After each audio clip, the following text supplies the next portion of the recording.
Kabayan, si Kuya Ernito. I hope we're having a wonderful weekend. And today we're going to tackle a major issue in our life. What is the cost of retirement?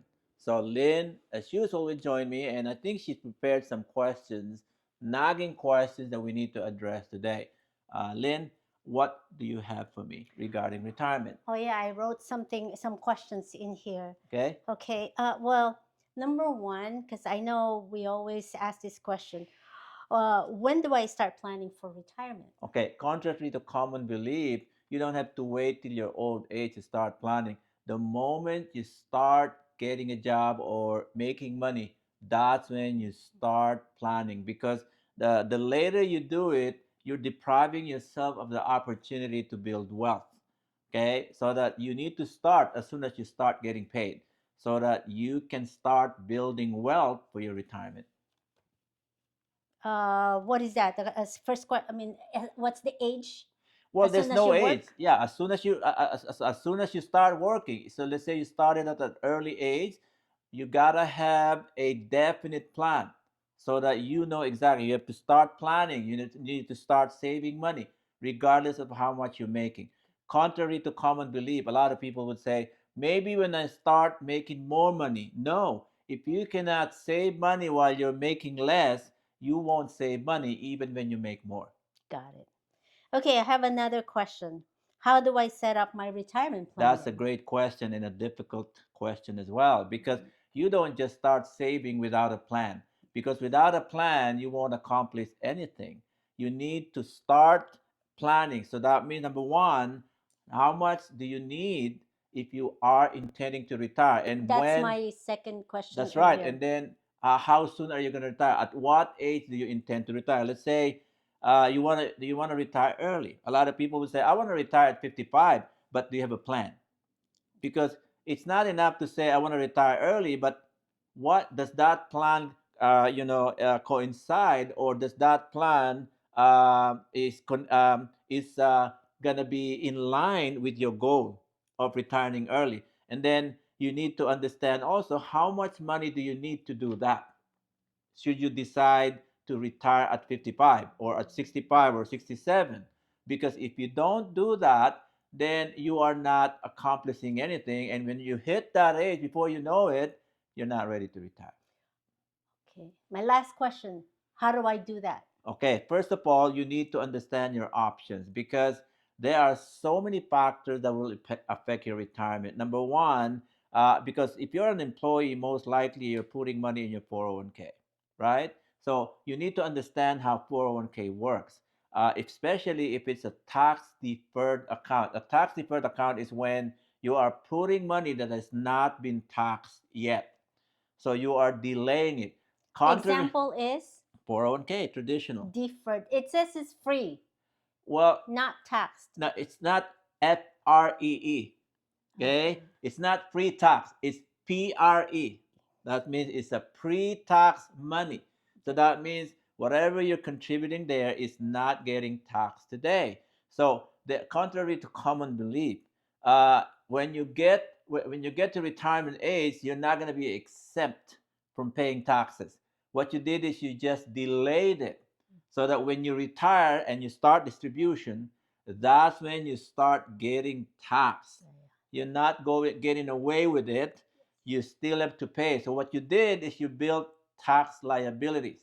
So you have to understand that. That's why you don't want to put all your retirement funds in a pre-tax setting Okay. because you're going to be building huge tax liability. You got to start diversifying so that you're also building tax advantages. So, example. So, let's say your goal is to save $1 million, or Okay. let's just say 500,000. If all of this would come from your pre-tax plan, such as your 401k, you're going to be losing at least 150,000 of that to taxes Why? because you didn't pay taxes on that account. So now when you start Oh, distribution, you will have to start paying distribution. Okay, so what you're saying is a pre-tax.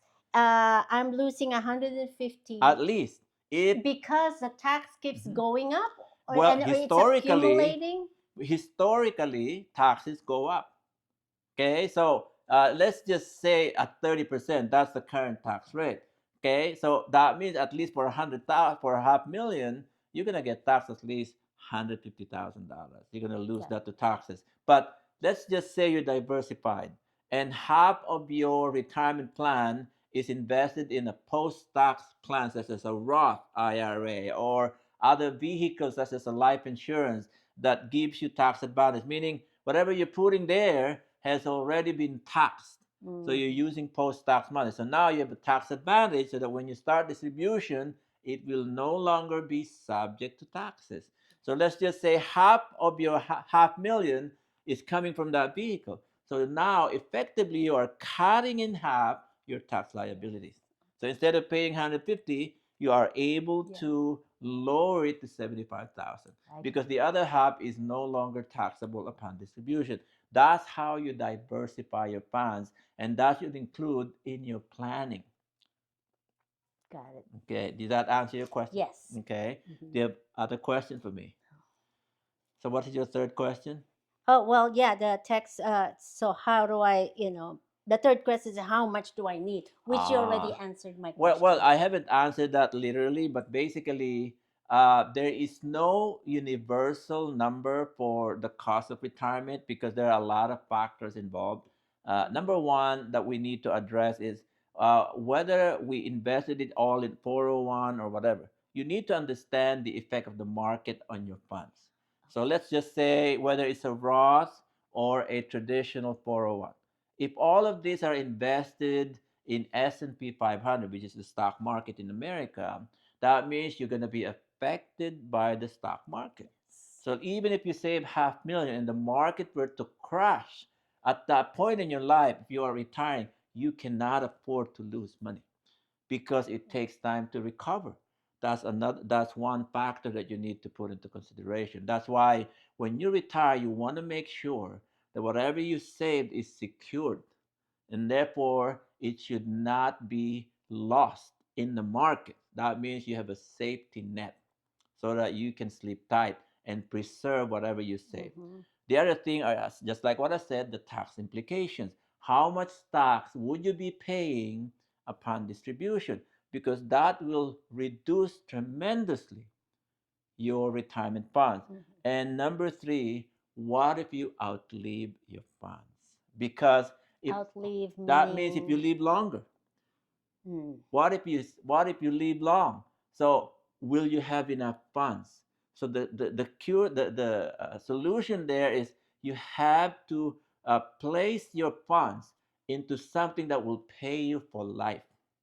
That means Oh, even if you live. pension for life. That's right. You Mm. have to set it up in such a way that it becomes a pension that protects you from the market, protects your gains as it grows with the market, and pays you for life. And that can even give you what you call nursing care provision, Wow. so that when you start needing care, it could also pay for your care. Because these are the things that will affect your retirement. You cannot ignore that. Even if you retire in the Philippines and elsewhere, you need to pay for your care because nothing is free. That's right. Okay? Because let's say you retire in the Philippines, you have to take into consideration what if you get hospitalized. But once you start needing care, it's very costly. You could lose everything when you get sick. That's That's why you need to put into consideration where am I retiring? Because when you start needing care, your money, whatever you save, the question you're gonna ask, will this be enough to take care of me? Will this be enough to pay for my care? Will this be enough to pay for my treatment once I start needing it? Okay, and then what kind of lifestyle do I want? Do I want to just travel? Do I want to downsize? Because let's say you have a five-bedroom house today and you're an empty nester. Do you want to keep that house or do you want to downsize and keep that money and put it in an investment that will pay you for life? These are the things that you need to put into consideration as you plan for retirement. But it's very difficult to make this plan by yourself, not knowing all the options available to you. By that means you are just guesstimating. You would need a financial professional to guide you every step of the way, because that's the specialty of a financial profession. So work with the financial professional that you trust. Sit down with him or her, and create a comprehensive plan based on your goals, based on your needs, and based on the things that you can afford early on, as early as possible, so that you have a definite plan. There was a lengthy survey that was conducted, Lynn, and they followed average men and women until retirement. 95% of them are not able to retire comfortably simply because they didn't have a plan. Mhm. Sadly, majority of people in Mhm. America would still be working in their old age if you don't set up a plan today. Yeah. So if you have any question, go to Kuya Ernie solutions.com. .com. And Yeah. we would be more than willing to give you a complimentary financial needs analysis. Or any questions that Yeah, you or might any like. questions that you have, so that we can help you retire comfortably. You've worked so hard, you deserve a good life, even after retirement. Hmm. So Thank you. let's have a wonderful weekend, and God bless. Thank you.